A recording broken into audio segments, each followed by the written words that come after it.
Bismillahirrahmanirrahim. Assalamualaikum warahmatullahi wabarakatuh. Innal hamdalillah nahmaduhu wa nasta'inuhu wa nastaghfiruh wa na'udzu billahi min shururi anfusina wa min sayyiati a'malina. May yahdihillahu fala mudilla lahu ومن يضلل فلا هادي له وأشهد أن لا إله إلا الله وحده لا شريك له وأشهد أن محمدا عبده ورسوله صلى الله عليه وعلى آله وسلم تسليما كثيرا أما بعد اللهم إنا نسألك علما نافعا ونعوذ بك من علم لا ينفع. Bapak-bapak, ibu-ibu, ikhwan wa akhwat fillah rahimakumullah. Hari ini adalah hari Rabu tanggal 24 Rajab 1436 Hijriah yang bertepatan dengan tanggal 13 Mei 2015. Insyaallah kita akan lanjutkan kajian kita dari kitab Hisnul Muslim min Adhkaril Kitabi was Sunnah. Doa-doa dan wirid-wirid yang merupakan perisai atau benteng seorang muslim, yang mana doa-doa ini dikumpulkan dari Al-Quran dan Sunnah Rasulullah SAW dan sudah diterjemahkan ke dalam berbagai macam bahasa termasuk bahasa Indonesia. Kita sudah hampir khatam kitab tersebut. Yang terakhir sampai di mana? Sampai di mana? Di mana? Doa mempelai, ya itu terakhir. Sekarang kita masuk doa bab nomor 81. Kalau urut-urutan besarnya nomor 192. Qala Syekhul Musannif rahimahullah ta'ala ad-du'a'u qabla ityani zaujah. Yang lalu kita membahas doa ketika orang baru akad nikah. Maka sekarang ini adalah doa sebelum berhubungan suami istri. Doanya berbunyi Bismillah Allahumma jannibna syaitan wa jannibish syaitana ma razaqtana. Doa ini diriwayatkan oleh Al-Imam Al-Bukhari dan Imam Muslim rahmatullahi alaihima melalui jalan sahabat Abdullah ibn Abbas radhiyallahu taala anhuma. Dan doa ini dibaca oleh suami. Jadi yang membaca doa ini adalah suami ketika hendak berhubungan suami istri. Bismillah, dengan nama Allah. Allahumma jannibna syaitan. Ya Allah, jauhkan dari kami syaitan. Wa jannibish syaitan ma razaqtana. Dan jauhkanlah syaitan dari apa yang kau berikan rezeki kepada kami. Bagaimana yang lalu sudah kita bahas, bahwasanya syaitan itu selalu menyertai kita dalam segala hal. Kalau kita masuk rumah tidak membaca zikir kepada Allah, tidak membaca bismillah, syaitan ikut masuk. Kalau kita makan tidak membaca bismillah, tidak menyebut nama Allah, syaitan ikut makan. Bahkan juga kalau kita berhubungan suami istri tidak membaca bismillah, tidak membaca zikir ini, maka syaitan juga ikut terlibat di dalamnya. Jadi doa ini yang membaca adalah suami. Jadi ketika hendak berhubungan suami istri, doa ini dibaca Allahumma jannibna syaitan wa jannibish syaitana ma razaqtana, yang mana disebutkan oleh Rasulullah SAW di dalam hadis yang sahih bahwasanya kalau orang ketika hendak berhubungan suami istri membaca doa ini, lalu dari hubungan itu Allah memberikan karunia anak, maka anak tersebut tidak akan diganggu oleh syaitan. Artinya anak itu akan dijaga, dilindungi oleh Allah Subhanahu wa Ta'ala.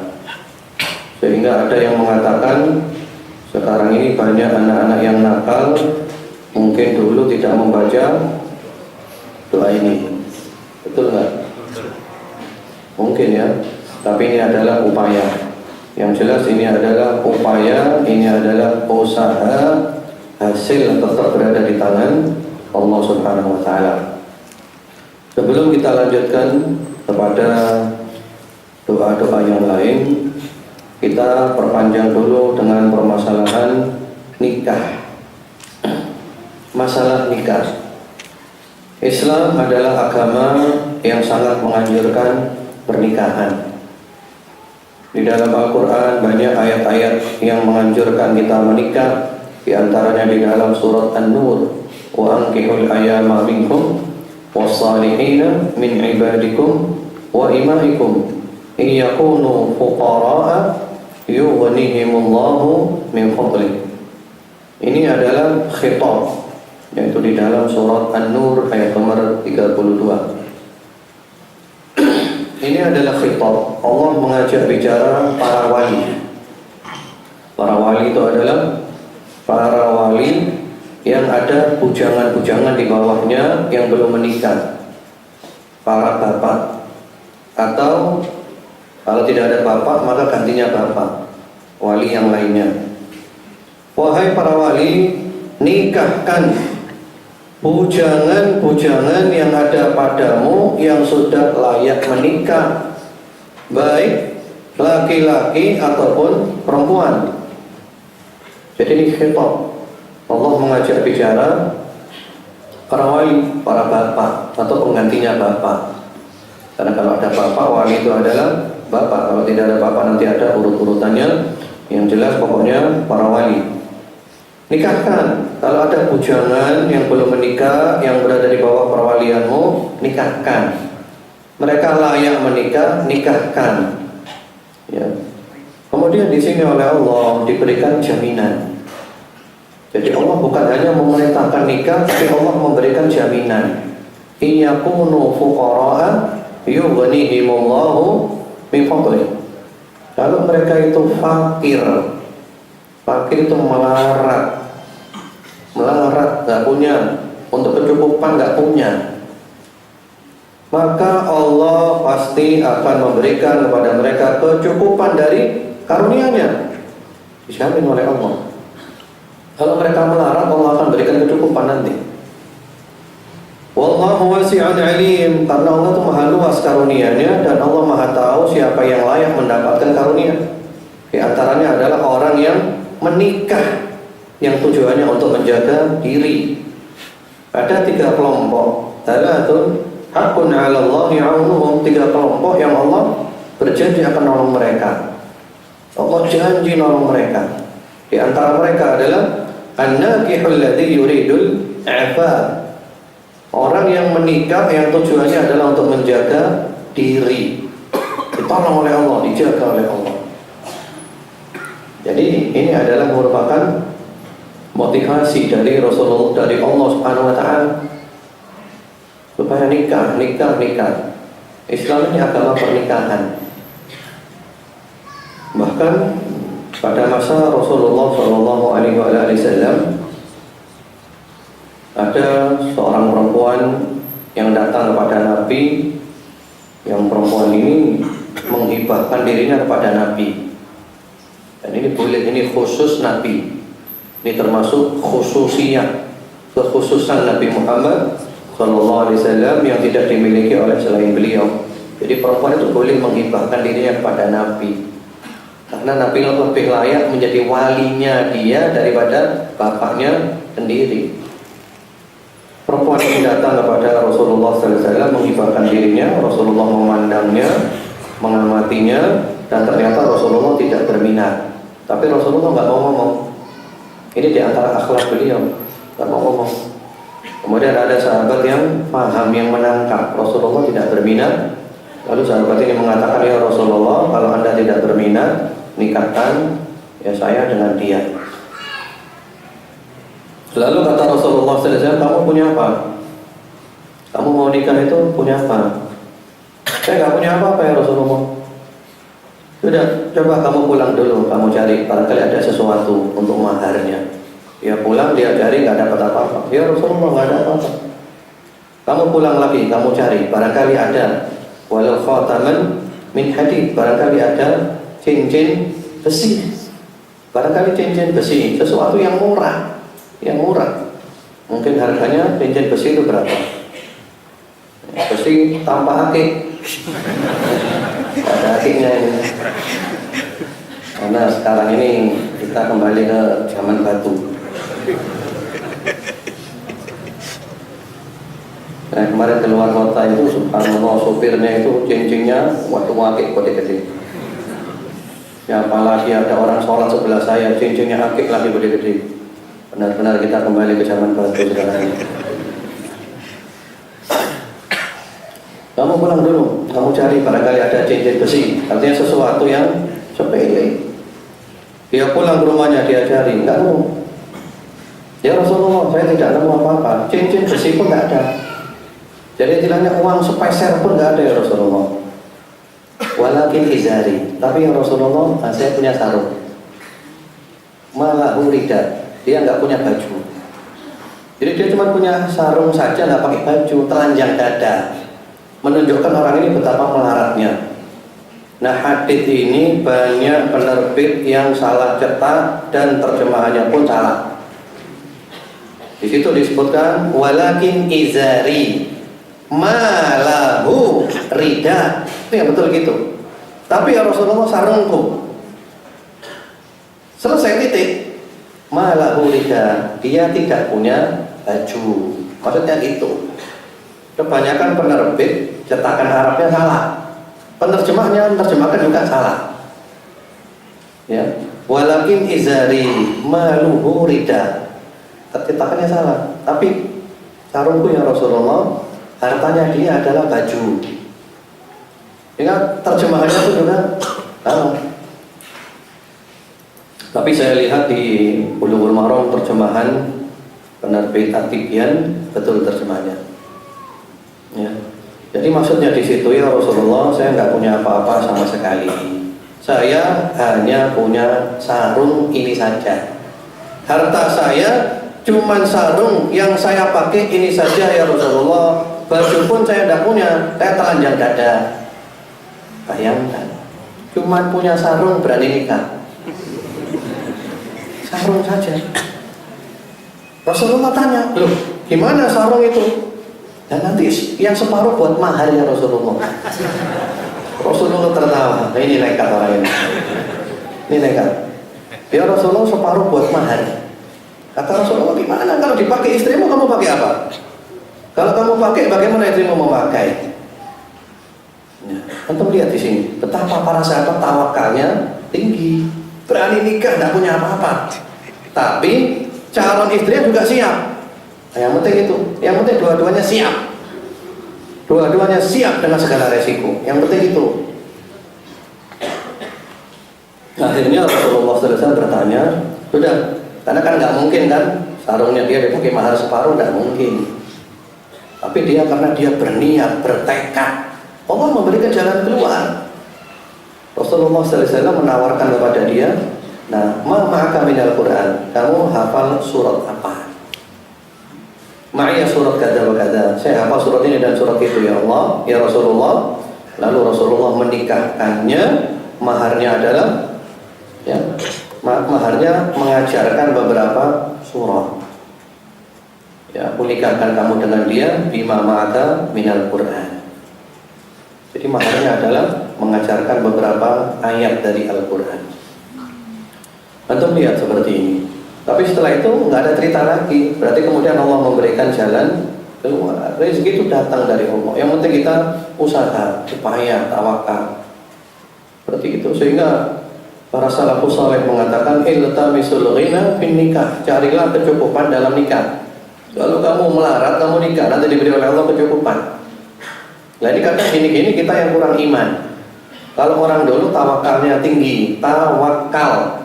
Kalau orang sekarang pakai akal, mirip tapi bedanya jauh. Ya, subhanallah.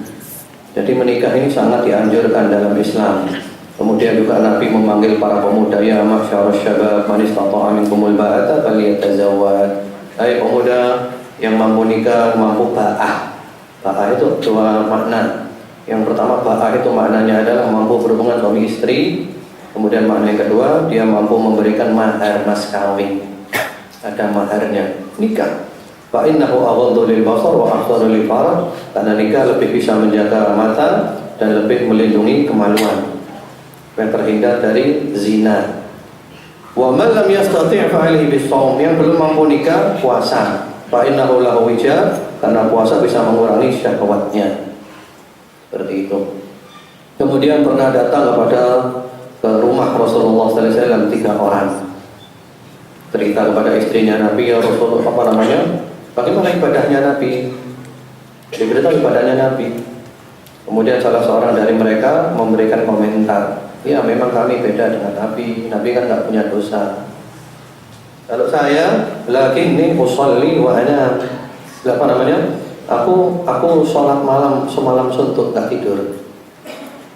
Yang satunya lagi bilang, aku puasa terus tiap hari. Yang satunya bilang, aku tidak mau nikah, ibadah saja.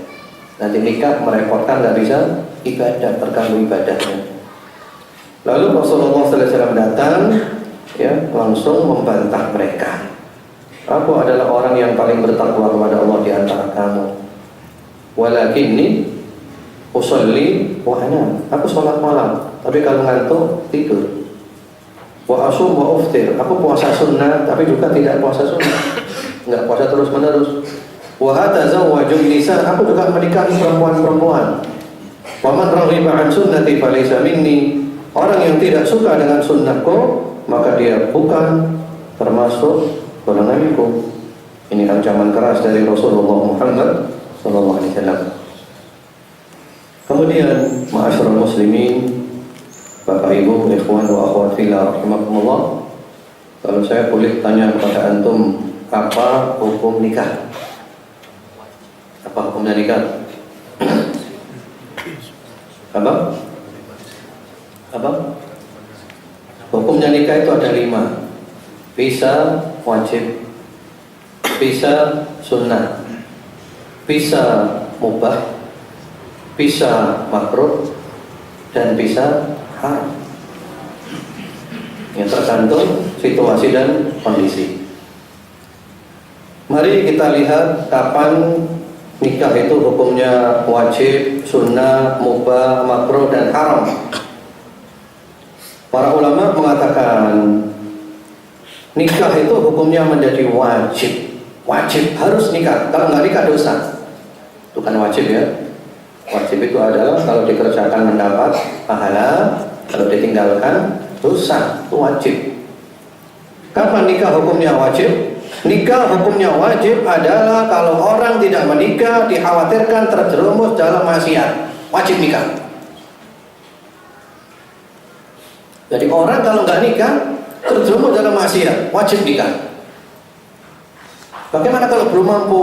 Para ulama mengatakan ba'du ahli ilmi la yufarriq fi hadhihi al-hal baina al-qadir 'ala al-infaq wal 'ajiz 'anhu. Bahkan ulama mengatakan tidak ada bedanya. Yang mampu atau nggak mampu sama di sini.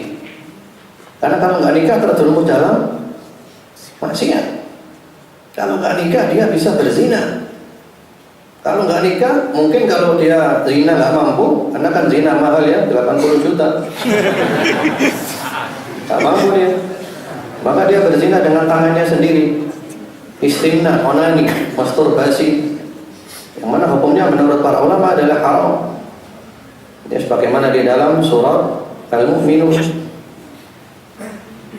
Ketika Allah berbicara tentang orang beriman itu menjaga dirinya dari berzina kecuali menjaga kemaluannya. Walladzina hum li furujihim hafizun illa ala azwajihim aw ma malakat aymanuhum fa innahum ghairu malumin faman ibtagha wara'a dzalik fa ulaika humul adun.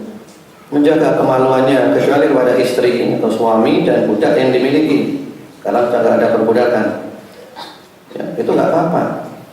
Tapi yang selain itu berarti mereka melampaui batas. Termasuk onani, masturbasi masuk daripada selain itu, selain istri atau selain suami dan selain budak yang dimiliki.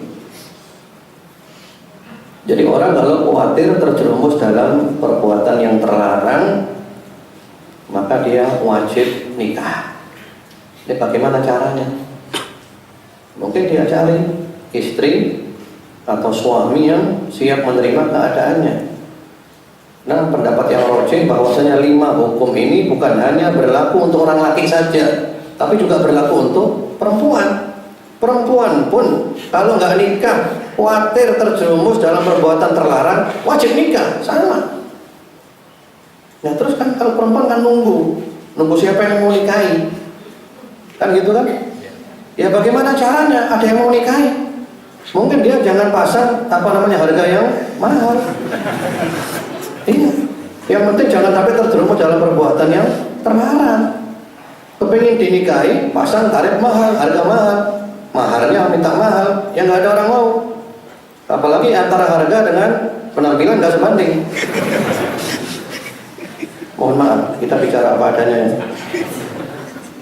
Lebih baik apa adanya daripada di depan dan di belakang lain. Jadi begitu. Jadi nikah itu hukumnya wajib kalau seseorang itu tidak menikah, khawatir terjerumus dalam zina. Karena kalau sudah orang dorongannya kuat, hatta puasa pun nggak mampu. Hatta puasa Daud, saya sudah puasa Daud, bahkan saya makannya tempe, tapi tetap kepingin seperti itu. Ya memang harus nikah solusinya. Ada seorang pemuda datang kepada Syekh Ali At-Tantawi rahimahullah ta'ala. Pemuda ini mengatakan, wahai Syekh, saya ini punya dorongan syahwat nafsu yang kuat. Saya masih muda ya Syekh. Gimana? Kata Syekh Ali, kamu puasa dulu, puasa sunnah. Yang dimaksud puasa itu mengurangi makanan-makanan yang bisa menimbulkan syahwat. Nggak nanti puasa, kalau sahur makan sate, kemudian buka makan kambing guling, ya sama aja. Itu makanan-makanan yang membuat syahwatnya semakin kuat. Yang dimaksud puasa di sini dia memakan makanan yang bisa mengurangi syahwat. Pemuda itu telah melakukannya, ternyata syahwatnya masih kuat dorongannya. Ya Syekh, saya sudah puasa, sudah mengurangi makanan-makanan yang itu masih dorongannya kuat ya Syekh. Apa kata Syekh Ali At-Tantawi? Kalau gitu solusinya cuma satu, ya kamu harus nikah. Nggak bisa nggak nikah. Solusinya nikah, nggak bisa nggak nikah. Seperti itu. Jadi nikah itu hukumnya wajib bagi orang yang dikhawatirkan kalau tidak menikah akan terjerumus dalam perbuatan yang haram. Dan ini berlaku bagi orang yang mampu nikah ataupun tidak mampu. Karena ilahnya sama. Ilahnya adalah karena sebabnya atau inti hukumnya adalah khawatir terjerumus dalam perbuatan yang terlarang. Dan hukum ini juga berlaku bagi laki-laki dan perempuan. Dan insya Allah Allah akan memberikan kecukupan. Itu janji Allah. Allah nggak akan bohong. Allah nggak mungkin bohong. Yang kedua, nikah itu hukumnya bisa menjadi sunnah. Sunnah itu artinya kalau dikerjakan mendapat pahala, kalau ditinggalkan nggak dosa. Tapi tentu dianjurkan dikerjakan. Bukan definisi sunnah seperti kebanyakan kita. Kalau definisi kebanyakan kita, sunnah itu adalah boleh ditinggalkan. Iya kan? Ini apa wajib apa enggak? Wajib, mau dikerjakan aja. Ini wajib apa sunnah? Sunnah. Ya, kalau gitu berarti boleh ditinggalkan. Bukan gitu. Sunnah itu dianjurkan dikerjakan. Dan kita dapat pahala ketika mengerjakan. Namun seandainya kita tidak mengerjakannya, maka tidak berdosa. Kapan seseorang ini dihukumi nikah hukumnya adalah sunnah, yaitu orang yang ada syahwat, ada nafsu. Namun kalau dia tidak nikah, tidak dikhawatirkan terjerumus dalam perbuatan yang terlarang. Tidak khawatir. Ya masih wajar-wajar saja. Dorongannya nggak terlalu menggebu-gebu. Dan dia masih bisa menguasai diri. Tidak dikhawatirkan terjerumus dalam zina, penyimpangan seksual, dan yang lainnya. Maka dalam kondisi seperti ini, seseorang itu disunnahkan nikah, dianjurkan nikah. Anjur. Banyak dalil-dalil dari Rasulullah SAW, lebih afdal dia nikah daripada dia sibuk dengan ibadah tanpa menikah. Karena ada sebagian salafus saleh itu nggak mau nikah, entah apa alasannya. Itu oleh para ulama dianggap sebagai suatu kekurangan. Ada seorang ulama besar yang bernama Bishr Al-Hafi rahimahullah ta'ala. Beliau ini semasa dengan Al-Imam Ahmad bin Hanbal rahimahullah ta'ala. Al-Imam Ahmad muji-muji Bishr. Bishr ini Masya Allah, Bishr ini adalah orang sempurna. Bishr ini adalah orang sempurna dia, orang hebat. Cuman kekurangannya satu Bishr. Apa kekurangannya? Dia tidak menikah, hidup membujang, ya enak aja. Membujang nggak ada tanggung jawab, ngurusi diri sendiri. Kalau orang menikah, mikir dia, mikir istri, mikir anak, ada tuntutan ini, tuntutan itu, ya sehingga dia lebih payah, dia lebih sulit, maka ganjarannya pun lebih besar. Jadi itu yang kedua, nikah dikatakan sunnah kalau orang mempunyai syahwat, hawa nafsu. Tapi seandainya pun dia tidak menikah, tidak dikhawatirkan terjerumus dalam perbuatan yang diharamkan. Tapi dianjurkan ya. Sampai-sampai sahabat Abdullah ibnu Mas'ud, apa kata beliau? Sahabat Abdullah ibnu Mas'ud radhiyallahu ta'ala mengatakan, "Lau lam yabqa min umri illa 'ashratu ayyam la tazawwaj, li'anni akrahu an alqallaha 'aziban aw kama qala." Kalau sekiranya tidak tersisa dari umurku kecuali 10 hari. Jadi maksudnya 10 hari lagi saya bakal mati. Dan keadaan saya membujang. Maka untuk ngisi 10 hari ini saya mau nikah dulu. Subhanallah. Walaupun saya mau mati, saya mau nikah dulu. Kenapa? Karena saya tidak suka bertemu Allah dalam keadaan membujang. Atau dalam redaksi yang lainnya, makhafatal fitnah, karena saya khawatir terjerumus dalam fitnah. Orang membujang rawan terkena fitnah, terjerumus dalam godaan-godaan. Ini dorongan yang sangat kuat. Umurnya tinggal 10 hari mau nikah dulu, nggak mau ketemu Allah, membujang karena khawatir terjerumus dalam fitnah. Sahabat Umar bin Al-Khattab radhiyallahu ta'ala anhu mengatakan kepada ada satu orang yang dipanggil dengan Abu Zawaid. Sahabat Umar mengatakan, "Ma yamna'uka 'anil nikah illa 'ajzun aw fujur." Dia adalah yang menghalangimu dari nikah kecuali lemah atau memang suka berbuat maksiat. Jadi maksudnya kalau orang itu nggak mau nikah, itu ada dua kemungkinan. Kemungkinan pertama dia memang orang lemah, nggak mampu. Kemungkinan kedua, memang orang ini adalah suka maksiat, nggak suka nikah.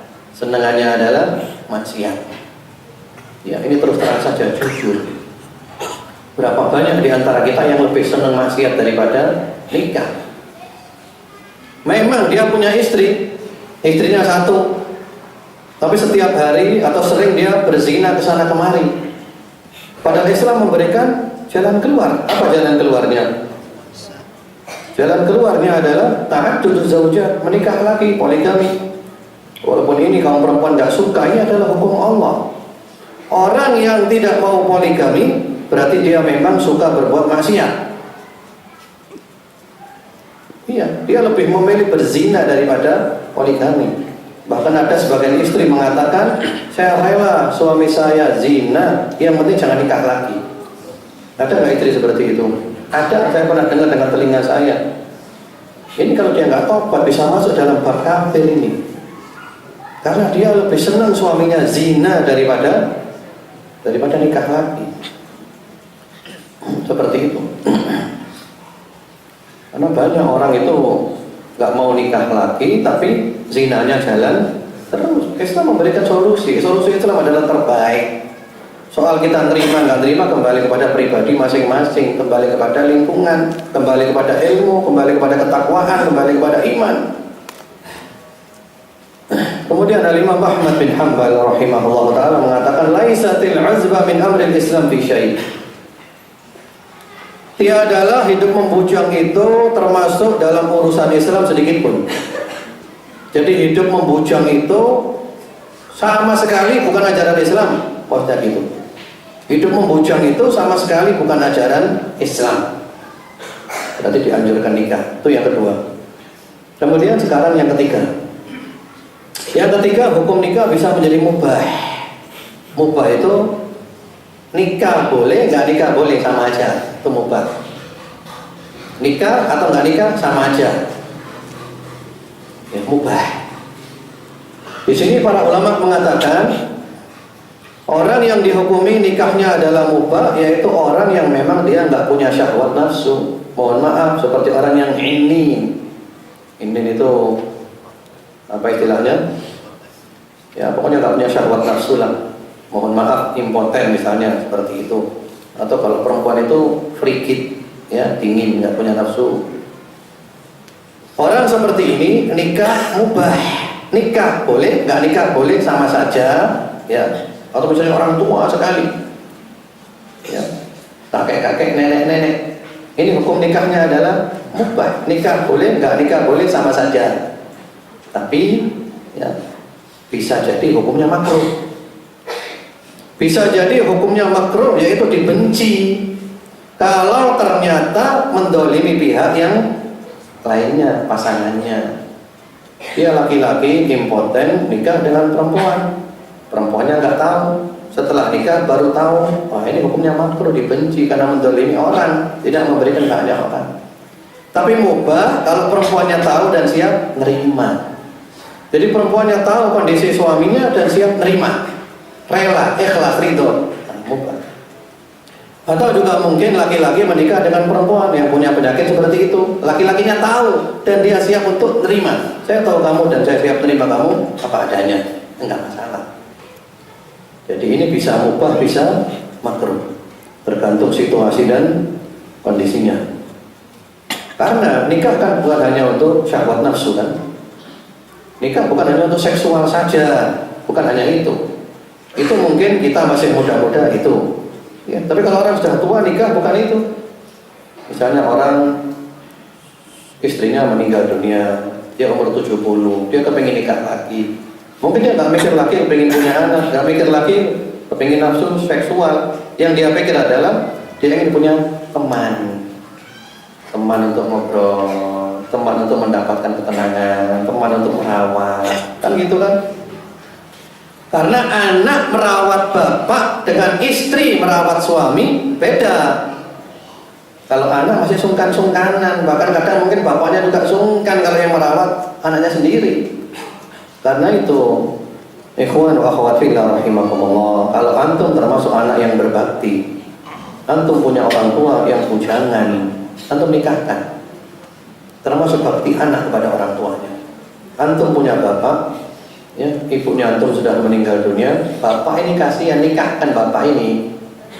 Kadang bapak itu pengen nikah lagi, tapi takut dengan anaknya. Kadang anaknya nggak terima. Kalau antum anak berbakti, tawari bapak menikah. Jangan mikir kasihan ibunya. Urusan itu lain, sudah selesai. Bapak dulu cinta sayang kepada ibu. Rasulullah Muhammad SAW cinta kepada Khadijah bintu Khuwailid radhiyallahu taala anha. Nggak bisa lupa dengan Khadijah. Khadijah ini cinta pertama, gitu kan? Cinta pertama itu membekas, nggak bisa dilupakan.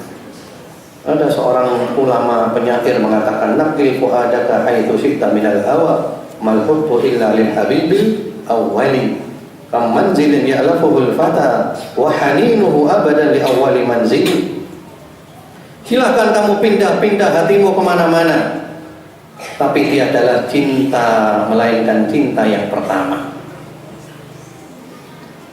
Kemudian berapa banyak rumah yang seseorang itu pindah-pindah kemana-mana, tapi hatinya tetap cenderung kepada rumah yang pertama. Artinya antum lahir di Malang, tinggal di Malang, besar di Malang, Antum pindah kemana-mana ke luar kota, antum nggak bisa melupakan Malang. Betul apa enggak? Karena apa? Cinta pertama. Khadijah adalah cinta pertamanya Rasulullah Muhammad, terus nggak bisa melupakan. Tapi Rasulullah nikah lagi karena memang butuh dan juga banyak maslahatnya. Bukan berarti nggak setia kepada Khadijah. Al-Imam Ahmad bin Hanbal rahimahullah ta'ala, ketika istrinya meninggal dunia, Imam Ahmad pulang dari kubur langsung nikah. Ada juga riwayat mengatakan bukan pulang dari kubur, besoknya. Hari ini istrinya meninggal, besok langsung nikah. Itu kalau di sini, sak kampung kita kuburannya turun garing. Anak kuburan belum kering itu juga ada ceritanya. Tentu ceritanya enggak? Ada ceritanya kuburan kering, kuburan basah itu ada ceritanya. Ada seorang suami yang dia itu istrinya meninggal dunia, dia lama nggak menikah. Lalu ketika suami itu ditanya, kenapa kamu nggak menikah? Karena istriku dulu berwasiat bahwa kalau aku mati, kamu jangan nikah dulu sebelum kuburanku kering. Jadi suami tiap hari ziarah kubur, lihat sudah kering atau belum. Sampai pada suatu hari ternyata ada orang yang nyiram-nyiram kuburannya, ketangkap basah. Loh, kamu ini siapa? Oh, saya ini dulu dapat wasiat dari orang ini, supaya kalau dia mati tiap hari kuburannya disirami. Jadi basah terus. Allahu Akbar. Nah, ini perempuan cerdas namanya.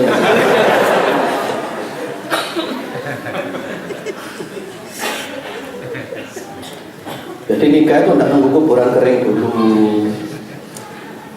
Jadi Imam Ahmad bukan berarti nggak setia.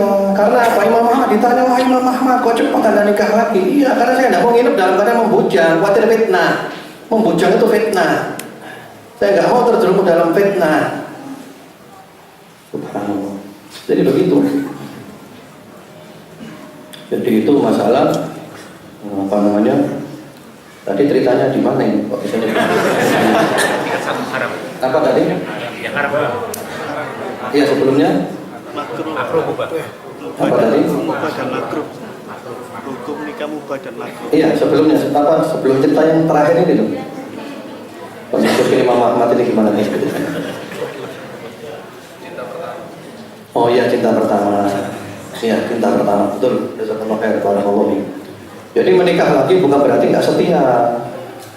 Jadi kalau antum punya bapak, ya, ibu sudah meninggal, bapak ini nikahkan, kasihan bapak itu, dia butuh teman. Tapi juga ketika nikahkan bapak, carikan perempuan yang baik, yang kira-kira cocok dengan bapak, yang kira-kira bisa merawat bapak. Ini diantara bakti. Bukan berarti bapak nggak cinta dengan ibunya antum. Itu perasaan itu, setan itu, jangan dituruti. Rasulullah cinta kepada Khadijah, tapi Rasulullah nikah lagi dengan Aisyah, dengan Saudah, dengan banyak istrinya semuanya. Ya, Rasulullah meninggalkan 9 istri. Total semuanya ada yang mengatakan 11, ada yang mengatakan lebih dari itu. Sallallahu alaihi wasallam. Jadi orang menikah tidak urusannya itu hanya urusan hubungan suami istri seksual, tapi juga orang itu butuh ketenangan, butuh teman ngobrol. Betul, kasihan bapak itu di kamar kadang sendirian, ngelamun, gak ada temannya. Ya coba ada istrinya, dia punya teman ngobrol. Ada seorang laki-laki, seorang nenek, seorang kakek umur 90 tahun nikah lagi, dinikahkan oleh anak-anaknya. Dan ternyata subhanallah dapat seorang gadis tapi sudah tua, tidak masalah. Tapi urusannya bukan urusan hubungan suami istri, urusannya adalah perawatan nyambung. Suaminya 90, waktu itu istrinya sekitar berapa? 40 atau 50. Tapi nyambung, dirawat, Masya Allah, sakinah mawaddah warahmah. Seperti itu. Nah kemudian kalau yang meninggal bapak dulu, tinggal ibu, apakah dinikahkan? Nah silakan kembali kepada ibu. Karena seorang perempuan itu di surga nanti bersama dengan suaminya yang terakhir. Ingat para sahabat itu mengatakan kepada istrinya, kalau kamu kepingin ketemu aku di surga nanti, kalau aku mati, jangan nikah lagi. Karena disebutkan di dalam hadis, istri itu bersama suaminya yang terakhir. Adapun kalau suami, yaitu ya banyak riwayat-riwayat bagaimana di dalam surga nanti. Yang jelas seandainya pun seorang suami disuruh milih istrinya yang mana, tapi suami dan istri atau siapapun di dalam surga pasti merasakan bahagia. Tidak ada lagi susah di sana.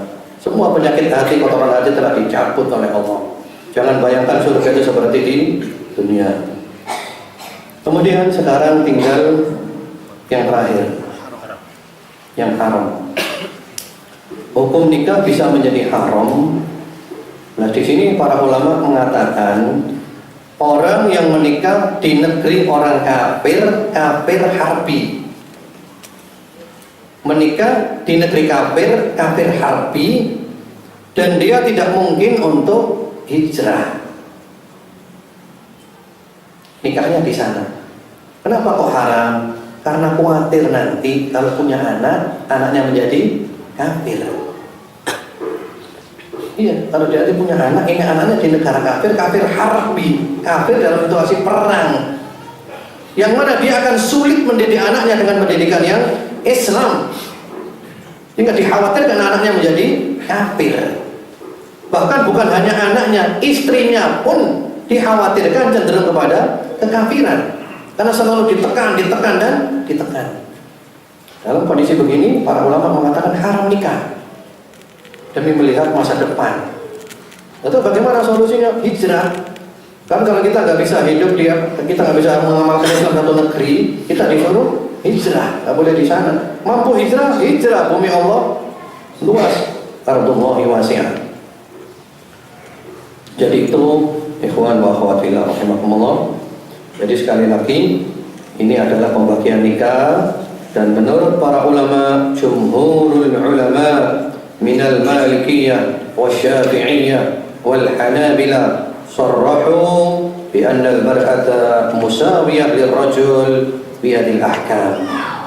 Mayoritas ulama dari kalangan mazhab Maliki, Syafi'i, Hambali semuanya berpendapat orang perempuan hukumnya sama dengan laki dalam pembagian 5 ini. Ini bukan hanya orang laki, orang perempuan pun juga ini. Orang perempuan bisa wajib, bisa sunnah, bisa mubah, bisa makruh, bisa haram. Demikian.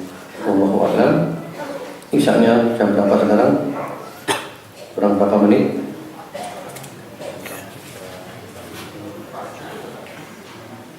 Masih ada waktu. Alhamdulillah. Nah, sekarang ditambahi lagi. Ini ada materi yang ingin saya sampaikan. Dan materi ini biasanya saya sampaikan ketika khutbah nikah, yaitu 9 wasiat menggapai keluarga sakinah. Kita semua tentu ingin rumah tangga kita mendapatkan sakinah, ketenangan, kedamaian, kebahagiaan. Di dalamnya ada mawaddah warahmah, cinta dan kasih sayang. Bagaimana firman Allah di dalam surat Ar-Rum ayat nomor 21. Wa min ayatihi an khalaqa lakum min anfusikum azwaja litaskunu ilaiha wa ja'ala bainakum mawaddatan wa rahmah inna fi dzalika laayatin liqaumin yatafakkarun. Nah, di sini ada 9 wasiat. Kalau insya Allah kita praktekkan, kita akan mendapatkan keluarga yang sakinah, mawaddah warahmah, sehidup sesurga.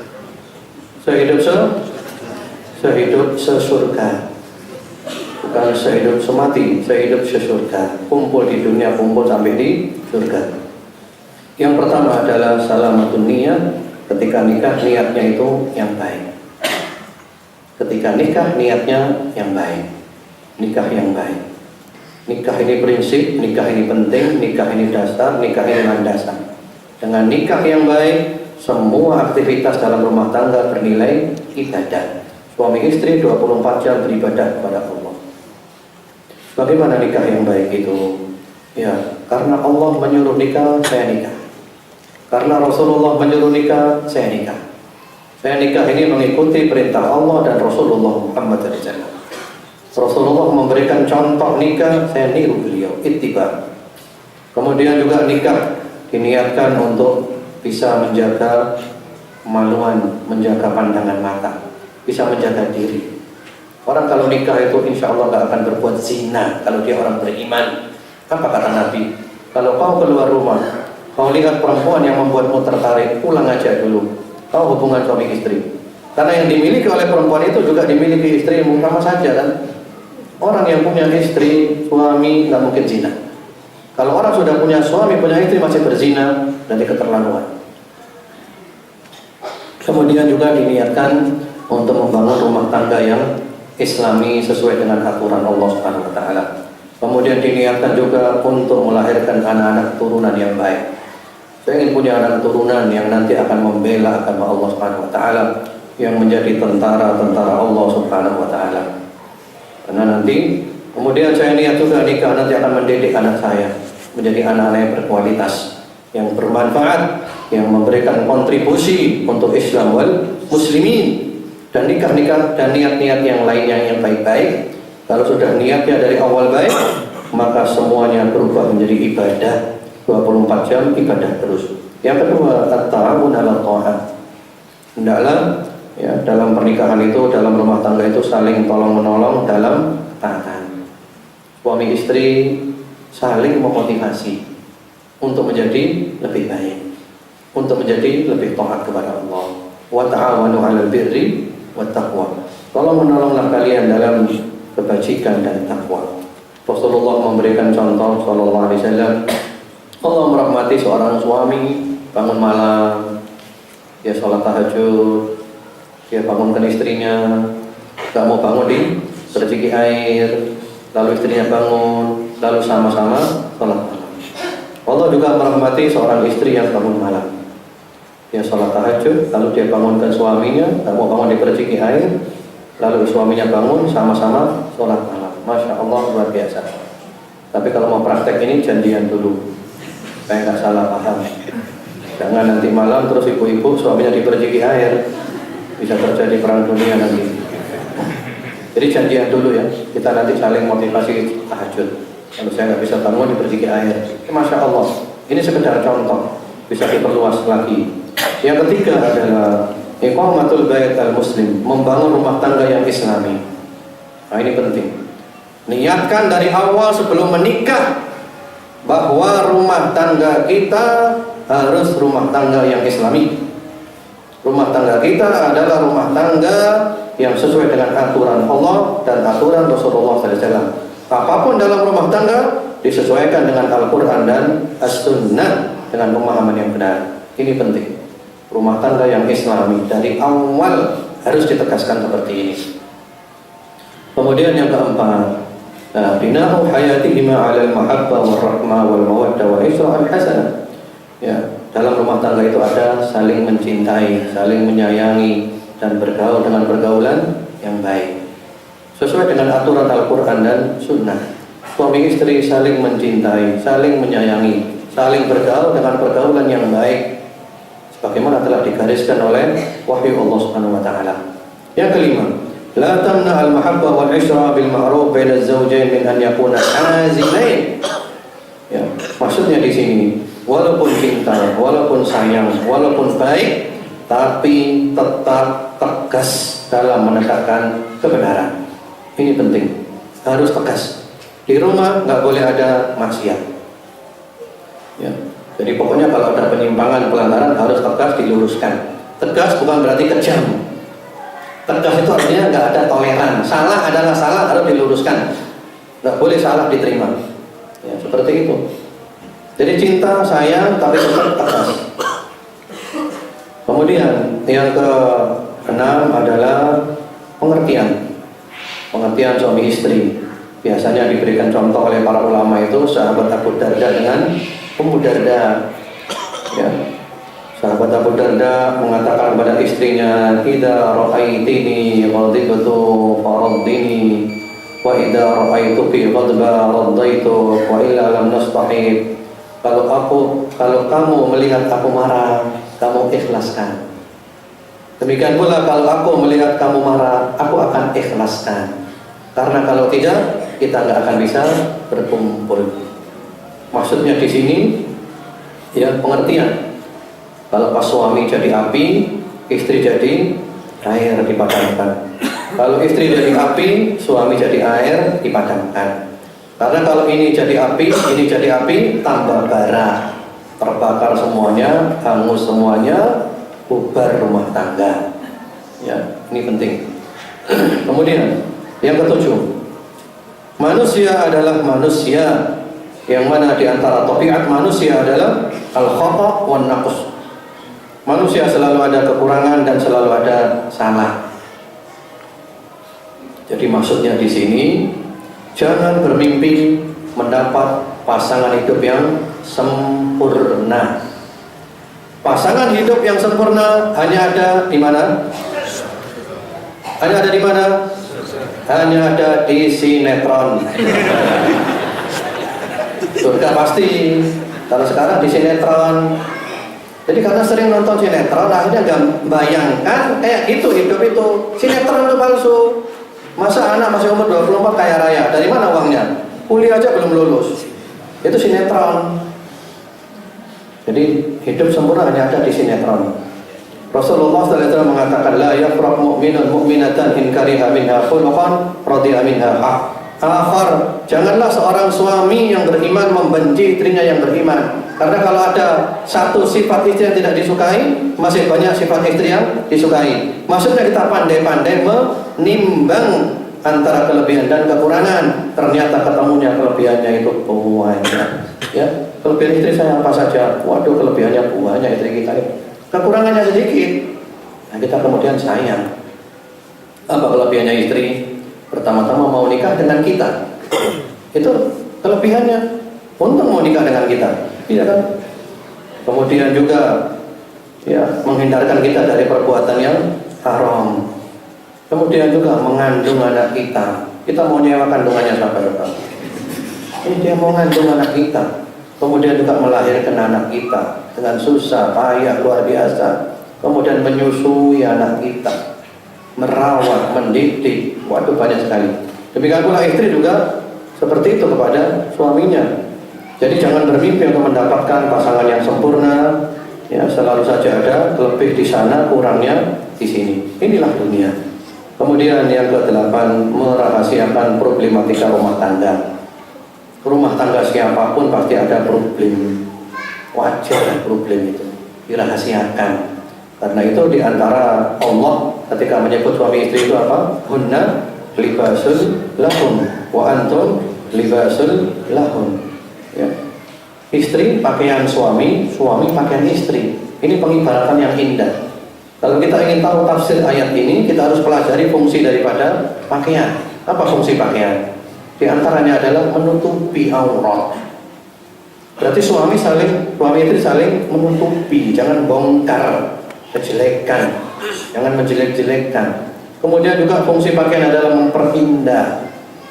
Kemudian juga melindungi dari panas, dari dingin, dan ini dari macam-macam. Jadi problem rumah tangga itu wajar. Jangan cerita kepada siapapun kecuali cerita kepada orang yang diharapkan bisa memberikan solusi, bukan pada semua orang. Karena kalau rumah tangga diceritakan suami menjelekkan istrinya di mana-mana, suami pun istri pun juga menjelekkan suaminya di mana-mana. Kalau diibaratkan pakaian sudah robek semua. Kalau pakaian robek semua berarti nggak layak dipakai. Kalau nggak layak dipakai diapakan? Ya ganti pakaian baru. Berarti apa? Ubah rumah tangganya. Jadi problem itu diselesaikan saja, lebih cepat selesainya lebih baik. Bahkan kata Rasulullah, kalau ada masalah selesaikan dalam rumah. Jangan suami pergi meninggalkan rumah, selesaikan.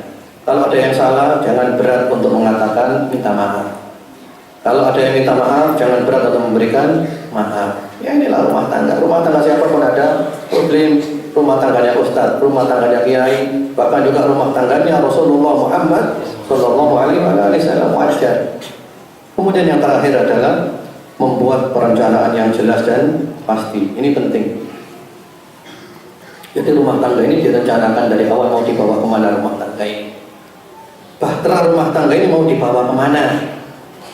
Ada rencana dan rencana yang global. Rumah tangga ini harus mendapat ridho Allah. Itu umum ya, umum sekali. Tapi kemudian juga mungkin ada rencana jangka pendek, jangka menengah, dan jangka panjang. Ya, seperti itu. Kemudian yang terakhir, di antara yang menjadikan rumah tangga itu sakinah mawaddah warahmah supaya tidak rusak, ya, jangan ada orang ketiga dalam rumah tangga. Jangan ada pil atau will. Ya kan? Pil, apa pil itu? Pria idaman lain. Atau will, wanita idaman lain. Nah, itu yang merusak rumah tangga itu. Merusak rumah tangga. Sekarang banyak media-media, di antaranya adalah SMS, sarana menuju selingkuh. Ya, SMS pakai pohon apa namanya? Pakai gambar apa namanya? Hati itu ya. Apalagi juga warna SMS-nya merah muda gitu, pink gitu ya. Nah ini, nulis status. Apalagi sekarang ini ada Facebook ya, ada masalah rumah tangga, nulis status derita rumah tangganya dia. Seperti itu. Atau juga seorang istri, dia nulis status yang berbunyi, malam ini aku kesepian. Ada seperti itu. Lalu ada laki-laki yang berteman dengan dia memberikan komentar, rumahmu di mana? Aku boleh datang ke rumahmu? Ada yang komentar lagi, aku mau datang ke rumahmu bawa buah-buahan ya. Lalu suaminya komentar, sabar ya sayang. Nah, ini suami model apa? Kok sabar ya sayang? Kalau udah gitu itu istrinya jangan boleh main Facebook. Laki-laki yang komentar tadi tegur, kok nggak punya malu? Istrinya orang kau gitu kan? Kok mau istrimu digitukan? Bukan malah sabar ya sayang. Ini suami nggak punya harga diri sama sekali. Seperti itu.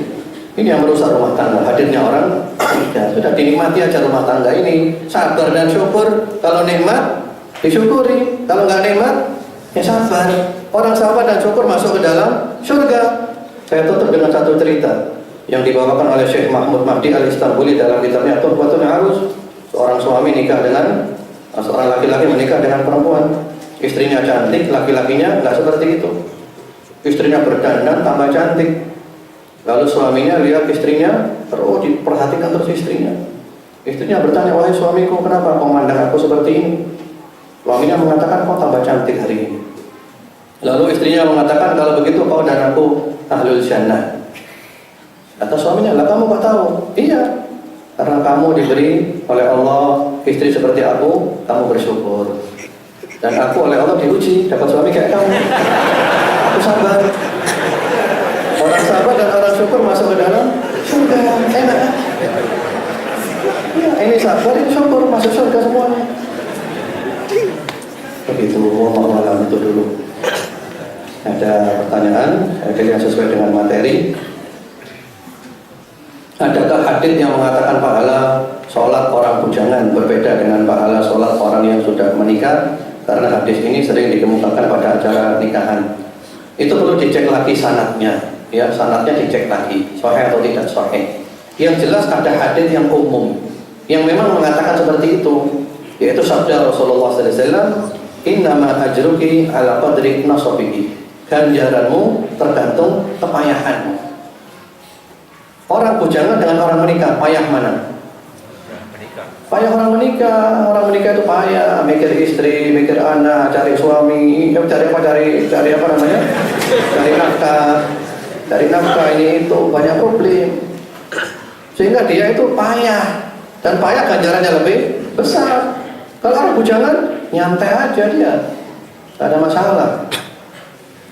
Jadi secara umum memang begitu, lebih payah orang yang menikah, sehingga ganjarannya lebih besar.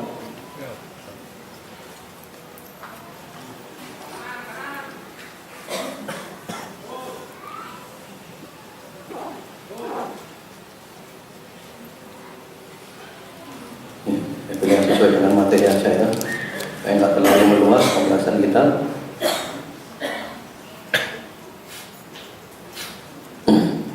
Saya mengasuh anak di luar nikah sejak bayi karena usia 6 tahun. Kapan saat yang tepat saya menjelaskan status anak tersebut? Untuk pendidikan selanjutnya, bolehkah anak tersebut saya buat akta kelahiran saya dan istri tertulis sebagai orang tua? Ya. Ini masalah penting dan sering terjadi kasus seperti ini. Masalah adopsi anak. Adopsi anak dalam Islam boleh dan telah diterangkan di dalam surat Al-Ahzab. Tapi harus tetap dinisbahkan kepada orang tuanya. Karena dahulu Rasulullah Muhammad SAW pernah mengadopsi Zaid bin Harithah dan nasabnya dirubah Zaid bin Muhammad oleh Allah ditegur. Ud'uuhum li abaihim wa aqsatu 'inda Allah. Adopsi boleh, tapi tetap nisbahkan kepada orang tuanya, orang tua kandungnya. Jangan dirubah nasabnya, jangan dipalsukan nasabnya. Nah kalau gini statusnya mungkin nggak tahu nasabnya, mungkin ada bayi dibuang, ya kan? Kita ambil, maka anak ini harus dikondisikan semenjak dini bahwasanya yang mengasuh itu adalah bukan orang tua. Perlu. Karena kalau terlambat nanti bahaya. Karena sering sampai besar anaknya, ya.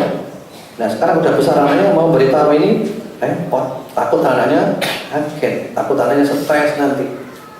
Jadi dikondisikan aja anak itu bahwasanya bapak dan ibu yang mengasuh ini bukan bapak dan ibu kandungnya. Kalau memang tahu orang tua kandungnya, katakan sejujurnya, itu ibumu yang asli. Ya. Kemudian bapak dia nggak punya bapak, secara syar'i dia nggak punya bapak, tapi secara biologis dia punya bapak, tapi secara syar'i nggak punya, karena di luar nikah. Dengan nasabnya dia kepada ibunya, seperti Isa putra Maryam, Isa bin Maryam, seperti itu. Tapi segera dikatakan, jangan terlambat, kalau terlambat nanti repot. Ya. Kemudian, adakah amalan atau doa agar Allah Ta'ala beri kemudahan untuk menikah? Kalau doa ada, silahkan doa dengan bahasa kita. Doa apapun boleh, dengan bahasa kita apapun boleh, ya. Atau juga kalau mau pakai redaksi boleh. Allahumma shalli ala Muhammad wa ala ali Muhammad. Ya Rabb warzuqni zaujan salihan. Ya, kalau yang baca orang perempuan, kalau yang baca orang laki, Allahumma shalli ala Muhammad wa ala ali Muhammad warzuqni ya Rabb zaujatan salihatan. Berilah hamba rezeki Allah, suami yang soleh atau istri yang solihah. Doa. Namun nggak cukup hanya doa, usaha.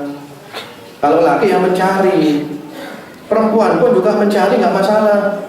Atau juga dicarikan oleh walinya. Khadijah mencari Nabi Muhammad SAW. Khadijah yang mencari, simpati kepada Nabi Muhammad dengan perantara pembantunya membuka jalan bahwa dia siap kalau dinikahi. Ternyata Gayung bersambut. Sayyidina Umar mencarikan suami untuk Hafsah, menawarkan kepada Abu Bakar, menawarkan kepada Uthman, dan ternyata dinikahi oleh Rasulullah Muhammad SAW. Mencari seperti itu. Kemudian juga itu tadi, jangan terlalu tinggi hayalannya, nggak nemu nanti. Ya, nggak nemu nanti. Itu dulu aja. Wallahu a'lam. Kurang lebihnya saya mohon maaf. Semoga kajian kita bermanfaat. Allah menjadikan kita istiqamah dan Allah tutup umur kita dengan husnul khotimah. Allahumma amin. Subhanakallahumma bihamdika asyhadu an la ilaha illa anta astaghfiruka wa atubu ilaik. Wassalamualaikum warahmatullahi wabarakatuh.